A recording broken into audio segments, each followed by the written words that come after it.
Hey guys, a few years ago I put a video up on YouTube about the basics of flat wrapping, which is the technique I use to get hair like this to lay down flat. So this is very coarse and straight hair, but I got a lot of comments saying, hey, well, it's easy to do that when the sides are shaved off. What do I do if I have long sides?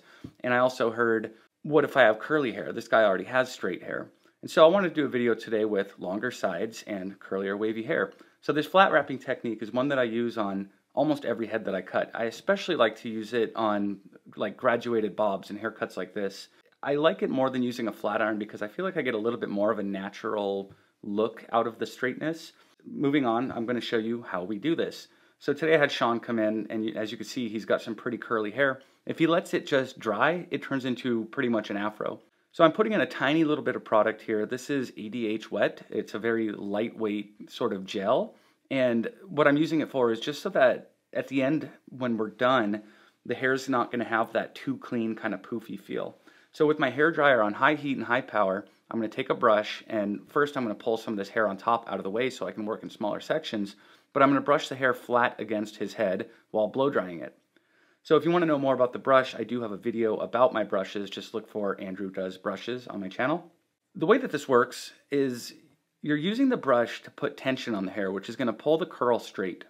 And then by brushing it flat to the head, essentially the hair is going to take the shape of the head, which is more or less flat for our intents and purposes. It's not perfectly flat. It's, people have round heads, but every different direction you take this hair and pull it, it's going to work out a little bit more of that wave, and it's going to take the cowlicks and the growth patterns and kind of soften them up a little bit too. So in the back here, he doesn't really have cowlicks, but as we get to the top, that'll be a little bit more applicable. This is really key. If you look at the hair here as it's dry, it's really poofy. So a comment that I get a lot online is, hey, I tried that technique you told me about and it just made my hair poofy. So if your hair's poofy, it doesn't mean that you did it wrong, and it doesn't mean that I lied to you. It means you didn't do it long enough. So the magic of the blow dryer doesn't happen as the hair dries. It happens a good minute afterward. So what I do is once the hair gets to this real dry and poofy state, I take it and I keep it on high heat, but I go to low power. And I don't know if this is a universal thing with all blow dryers, but I know that with this particular blow dryer, low power and high heat makes the hair smoother faster. So by blowing it around like this, I can see how the hair moves. And I'm going to show you that again because this is so important. You know you're done when the hair moves nicely. Look at that. It's not a poofy mess anymore. Now it just kind of moves freely. So now I can move on to the next section. Typically, if I'm doing this on a client or a model, I'm going to do the whole head at once, but for the purposes of learning it, it is a lot easier to do small sections like this. And so same thing with the sides. I'm going to pull it flat against the head anywhere that I have somewhere flat to pull it, even if that means pulling it across the forehead at times. Whatever I have to do, forward, back, left, right, until all those waves and curls start to smooth out, and until the hair just kind of wants to go wherever I put it. I'll even blow dry it upward on some hair.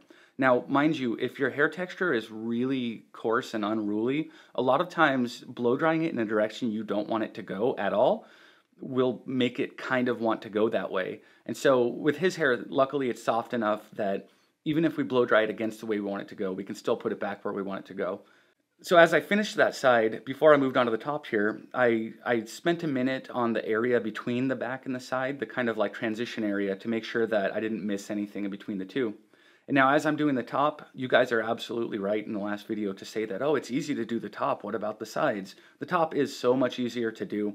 And because it's been sitting and air drying while I was working on these sides already, it's going to take a little less time to dry. And on most people with curly and wavy hair, the top has curls and waves that are softer and kind of easier to straighten out anyway. So it doesn't take as long on top to get this really sleek, smooth finish. But all in all, this process for the whole head took me about 8 minutes. A nicer hairdryer does it faster. If your hairdryer is not quite as nice, maybe plan on 12 minutes or so. So this end result here, maybe it could be a finished hairstyle if you want to go out with flat, straight hair. I don't think it looks bad. You could look at it as a finished hairstyle, or you could look at it as a starting point now for doing whatever hairstyle you want to get. So working with hair like this now, it can move so freely and so easily, and it'll go where you put it, and you can comb it around. And so that's a much easier starting point than this hair. The hair that he came in with, it's like, well, what can I even do with that? Put gel in it and slick it back, right? But now his hair is soft and it's movable, and the cowlicks aren't like pushing it down in front of his forehead or anything. And so from here, if you wanted like a more slick or tight look for a wedding or something, you could put in some more gel, and hairspray it and just get it to sit, Wolf of Wall Street, real clean. Or if you wanted to, you could just leave it movable like this. You'll find that as your hair moves around after doing this technique, it moves so nicely. This is the kind of hair that I'm really passionate about, is hair that moves. Like, I think, whatever slicked up, gelled up hairstyles are cool, but soft hair that has character, that gets messed up and then looks cool again, that's where it's at. And the secret to that, when you see guys in movies where the hair gets messed up, and here I am being the villain here, messing up his hair. When you see somebody's hair get messed up and then so easily just fall back into a cool shape, it is so, so important that you blow dry it like this first, because that's what causes the hair to move so nicely like this. I mean, look at that. It's freaking beautiful. So there it is, guys. Longer wavy hair flat wrap tutorial. Thanks for watching. Subscribe and all that. Thank you.